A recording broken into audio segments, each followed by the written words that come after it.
Okay. All right. So this is round about the end of the 1920s in India.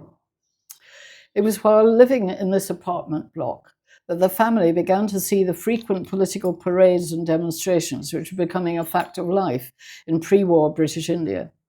The balconies at the front and back of the apartment provided wonderful grandstand views of all the festivals and ceremonies that dotted the Indian calendar and which were generally greatly enjoyed by all spectators. This new type of public spectacle, however, was watched with bewilderment and dawning anxiety by the European population of Dehradun. And one day there was great excitement as it was announced that Gandhi would be driving through Dehradun as part of a public protest on behalf of his party.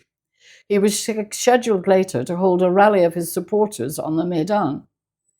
The followers of Gandhi were extremely active at that time, and he attracted large crowds when he appeared to speak to the people or when passing through towns on political visits. Marguerite, Hazel, Jeanne, and some friends stood in the balcony and watched the procession pass slowly through the street. There was a great deal of noise, and the air was thick with tension.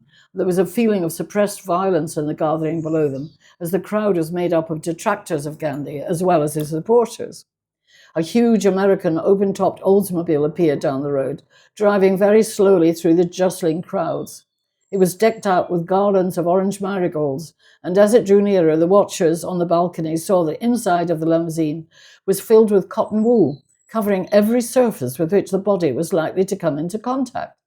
And sitting atop this cotton wool nest, like a tiny brown dehydrated bird skeleton, was Gandhi, dressed as always only in a dhoti, camel leather chapals, and a caddy cloth shudder round his head and shoulders.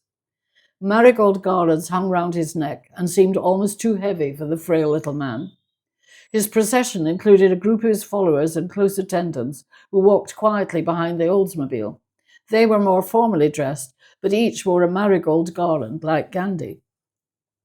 Because Gandhi had vowed that he would not let his body be contaminated by contact with Western goods, his body being a symbol of India, he could not be seen by his followers seated on the luxury leather upholstery of the American limousine, cow leather also being taboo to a Hindu.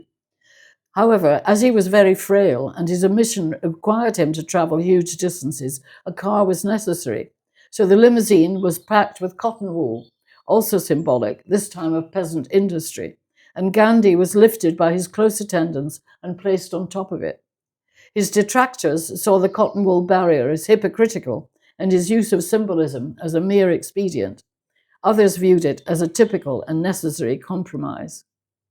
This incident happened just before the Great Salt March of 1930, with its rallying call, "With this salt, I resist the might of the British Empire."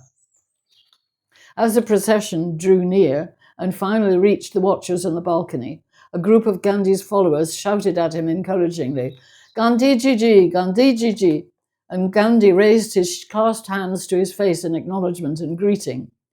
This seemed to incense his detractors, who, and had been shouting balefully as he passed, but now shouted, "Hi, hi, Todi Butcher, traitor's child. Hi, hi, Todi Butcher," shouted one group, and "Gandhiji, Gandhiji," shouted back the other, and inevitably a fight broke out. The Oldsmobile, meanwhile, inched forward through the crowd, with Gandhi smiling peacefully in his cotton wool nest. Just below the watchers on the balcony, someone shouted "Todi Butcher" at a man in Gandhi's procession and spat into his face. The group on the balcony watched open-mouthed at what happened next. Gandhi's follower left the procession, wrestled the abuser down, and ground his foot into the side of the man's head, while at the same time twisting his ear until the skin broke and blood gushed over the man's head. At that point, he looked up and saw that he was being observed from the first-floor balcony. With a scowl and a contemptuous shrug, he released the man and quietly rejoined Gandhi's peaceful procession. "So much for passive resistance," muttered Marguerite, that's June's granny, as the group on the balcony drifted back indoors.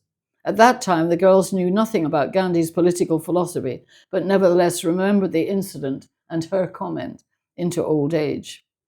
Gandhi's rally on the Maidan was cancelled by the military police as it was feared that a riot would develop, and although a full-scale riot was averted, that evening there was much bloodshed and fighting in the bazaar area, and everyone stayed indoors for safety. Must be after this, the incident that I'm talking about. But that's the beginning of the stuff with Ghandi. Let's pause here then. Let's pause here. What? Let's pause here because the battery's going to go. So.